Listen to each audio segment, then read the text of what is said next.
In Texas, we are starting to see the repercussions of the voting law that Republicans passed and Republican Governor Greg Abbott signed into law last summer after it was delayed by Democrats leaving the state to try to prevent passage of the bill.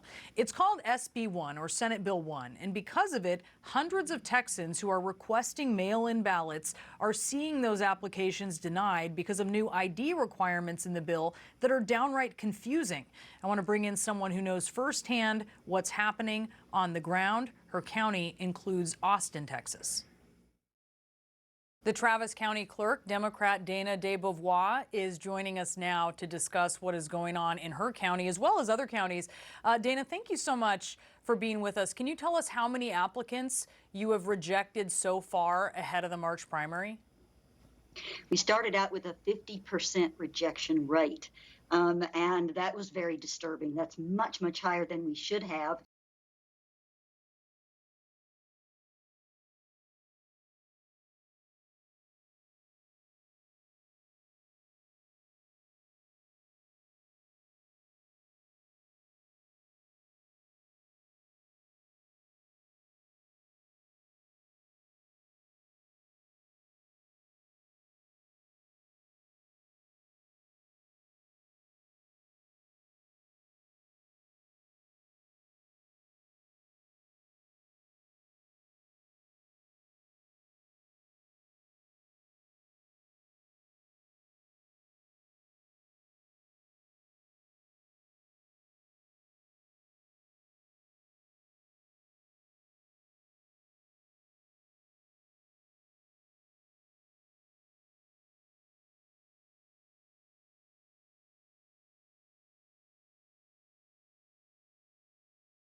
Driver's license number.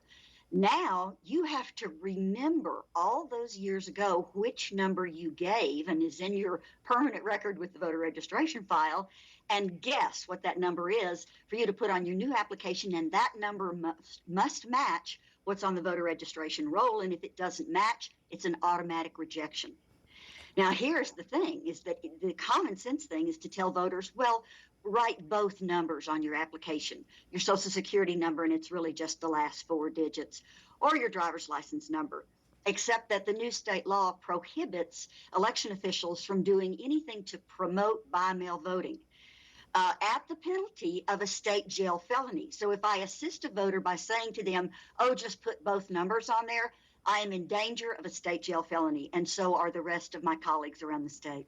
So the application is clear. It asks for the driver's license or the state ID number, and it says if you don't have that, the last 4 digits of your social. Okay, so if someone's application for mail-in ballot is rejected, I mean, what can you do to help them out, or do they have to proactively seek help from you? How does it work? That is correct. The ball is entirely in the voter's court. Now, it used to be we would just look at the information the voters sent us, call them up on the phone, send them a text or an email, and we could often resolve problems with a by-mail application within hours or days. We cannot do that anymore because I'm not allowed to promote by-mail voting.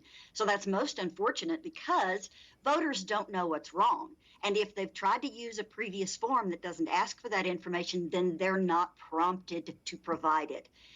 It's most unfortunate, and the thing about it is that this is a round trip. This is a round trip because you have to place that correct number on your ballot when you send it back in as well. So you have to get it correct when you ask for the application, and you have to get it correct again when you send your voted ballot back in.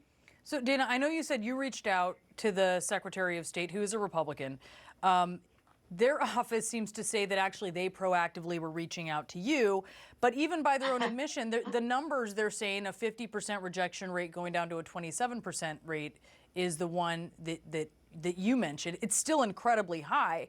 What is your response to the Secretary of State? It seems accepting that rejection rate of 27%.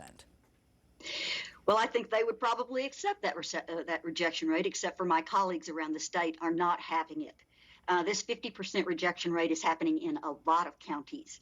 And so my position of calling the Secretary of State to task for not having the website ready and not being able to answer their phones so that we can get our questions answered, not doing the training programs that would help us help voters, all of that is they've been too little, too late, and they've only just now started scurrying around to provide us with this information. So I am glad that my criticism of the office has caused them to suddenly get in gear and provide all of us in Texas the information we need to properly process ballots.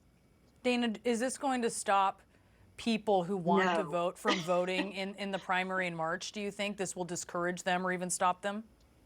I see. I misunderstood your question. No, it should not stop them. In fact, when you're facing voter suppression, and this is what it looks like on the ground, when you're facing voter suppression, the only thing to defeat it is to go out and vote anyway. Fight back. And so that's what we're telling voters to do. No matter what your question is, call your party because you're going to be participating in a party primary. Get the party to help you. They want to help. Republican or Democrat, call them. Dana de Beauvoir joining us from Austin. Thank you for being with us tonight. Enjoyed it. Thank you.